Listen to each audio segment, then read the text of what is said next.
বন্ধুরা, এই ভিডিওতে আমরা জানব হিটলারের জীবনের সব খুঁটিনাটি বিষয়গুলো। এমনকি হিটলার কিভাবে ভাত খেতেন সেটাও আমরা জানব এই ভিডিওতে।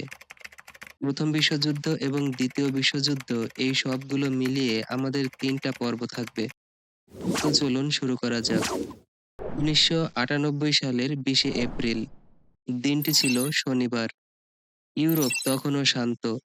প্রথম বিশ্বযুদ্ধ শুরু হতে এখনো প্রায় ২৫ বছর বাকি। অস্ট্রিয়া-হাঙ্গেরি সাম্রাজ্যের উত্তর-পশ্চিম সীমান্তে ছোট একটি শহর। শহরটির নাম ব্রাউনাউ আম ইন। শহরটির পাশ দিয়ে বয়ে গেছে ইন নদী। নদীর ওপারেই জার্মানি। প্রতিদিন সীমান্ত দিয়ে ব্যবসায়ীদের ঘোড়ার গাড়ি চলাচল করে।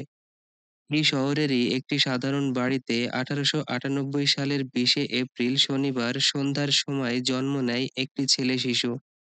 তার নাম রাখা হয় অ্যাডলফ হিটলার। তিনি জন্মগ্রহণ করেছিলেন একটি মধ্যবিত্ত পরিবারে। হিটলারের বাবা ছিলেন অস্ট্রীয়-হাঙ্গেরি সরকারের কাস্টমস কর্মকর্তা। সীমান্ত দিয়ে কি পণ্য আসছে এবং কি পণ্য যাচ্ছে সেগুলো তদারকি করাই ছিল তার কাজ। এই সরকারি চাকরির কারণে তাকে প্রায়ই এক শহর থেকে অন্য শহরে বদলি হতে হতো। চাকরির কারণে তিনি দীর্ঘ সময় বাড়ির বাইরে থাকতেন। তিনি ছিলেন খুব নিয়মানুবর্তী এবং কঠোর স্বভাবের মানুষ। তিনি খুব রাগী স্বভাবের ছিলেন। পরিবারের সবাইকে শৃঙ্খলার মধ্যে রাখতে চাইতেন। অন্যদিকে হিটলারের মা ক্লারা হিটলার ছিলেন শান্ত ও স্নেহশীলা। সন্তানদের যত্ন নেওয়াই ছিল তার দিনের বড় অংশের কাজ। এডলফ যখন ১ বছরের তখন তার বাবাকে চাকরির কারণে অন্য জায়গায় বদলি হতে হয়। সে সময় সরকারি কর্মকর্তাদের জন্য ঘন ঘন বদলি হওয়াটা ছিল খুবই স্বাভাবিক একটা বিষয়। ১৯৯২ সালে হিটলারের বাবা অ্যাডলফ হিটলার বদলি হয় পাসাও শহরের একটি অঞ্চলে। পুরো পরিবার সেখানে চলে যায়। ছোট্ট অ্যাডলফ তখনও এতটাই ছোট ছিল যে এই স্থানান্তরের কোনো স্মৃতিই তার মনে ছিল না।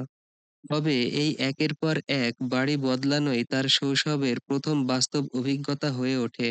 ১৮৯২ সালে পরিবারের নতুন ঠিকানা হলো জার্মানি সীমান্তের কাছাকাছি পাসাও অঞ্চল। পাসাও ছিল ব্রানাউয়ের তুলনায় বড় ব্যস্ত এলাকা। ছোট্ট অ্যাডলফ ধীরে ধীরে কথা বলতে শিখছে, আশপাশের মানুষকে চিনতে শিখছে, চারপাশের জিনিসপত্রগুলো গভীরভাবে পর্যবেক্ষণ করতে শুরু করেছে। তবে পরিবারটি সেখানে খুব বেশি দিন থাকতে পারেনি। সরকারি চাকরির নিয়ম অনুযায়ী আবারও বদলির আদেশ আসে হিটলারের বাবার। কয়েক বছরের মধ্যেই তারা অস্ট্রীয় গ্রামীণ এলাকায় চলে যায়। এখন ১৮৯৫ সাল। অ্যাডলফ হিটলারের বয়স যখন প্রায় ৬ বছর, তখন তার পরিবার অস্ট্রিয়ার গ্রামীণ এলাকা হাফেল্ডে বসবাস করছিল। এই বছরেই অ্যাডলফ প্রথমবারের মতো স্থানীয় প্রাথমিক বিদ্যালয়ে ভর্তি হয়।